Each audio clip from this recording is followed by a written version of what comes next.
आगे बढ़े और आपको बताएं, मुस्लिम लीग नून की जानिब से जाली बैलेट पेपर्स की छपाई की वीडियो को फ्रॉड करार दे दिया गया है। तर्जमान मुस्लिम लीग नून पंजाब अस्मा बुखारी ने पार्टी सेक्रेटेरिएट मॉल्टन में प्रेस कॉन्फ्रेंस करते हुए कहा कि नताइज आने पर तरीके फितना फसाद वही काम कर रही है जो 2014 में कर रही थी। उन्होंने मजीद कहा कि कमिश्नर रावलपिंडी का फ्लॉप ड्रामा था, इसके बाद एक और प्लांटेड स्टोरी सामने आई है। अब उर्दू बाजार या अनारकली में बैलेट पेपर छपवाने वाली स्टोरी सामने आ गई है। अजीब बात है कि दरवाजे खोलकर बैलेट पेपर्स छापे जा रहे थे।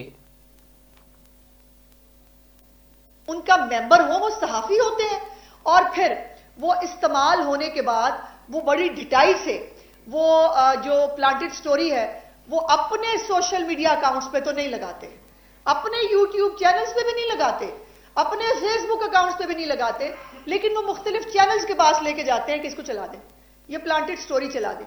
कल जो प्लांटेड स्टोरी बनाई गई वो है कि जी एक अनारकली के अंदर किसी पब्लिशर के पास बैलेट पेपर छप रहे हैं और वो बैलेट पेपर जो है वो बाकायदा एक पूरा स्टिंग ऑपरेशन होता है। राय साकिब खरल साहब जैसे जय्यद सहाफ़ी हमारे जो हैं वो साथ दो चार और जय्यद सहाफ़ियों को लेते हैं और वो ऐसे खुल के वो अंदर एंटर होते हैं। अजीब पागल थे, वो चोर थे जो बैलेट पेपर छाप रहे थे दरवाजे खोल के, वो दरवाजे खोल के बैलेट पेपर छाप रहे थे। उसके बाद जब ये एंटर होते हैं तो वो सारे घरों को चले जाते हैं, कहते हैं आप आए ना, ये देखें ना पड़े में, आप यहाँ पे अपनी बनाएं, अपना फुटेज बनाएं और फुटेज बनाकर आप उसके साथ खेलें।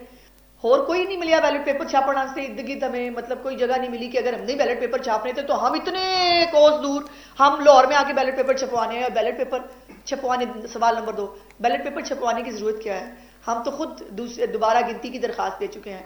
मियां नवाज शरीफ साहब के मानसेरा NA-15 के बारे में दोबारा गिनती की दरखास्त दी जा चुकी है और जो वहाँ की आरओ हैं, इतलात के मुताबिक उनका ताल्लुक जो है वो तरकई ख़ानदान से है और वो इतनी ही आरओ जो है वो कॉर्डियल हैं और इतनी ही ये काम आरओ के बगैर तो हो नहीं सकता ना। तो फिर अगर ये आरओ आज बैलेट पेपर छाप के मैंने जो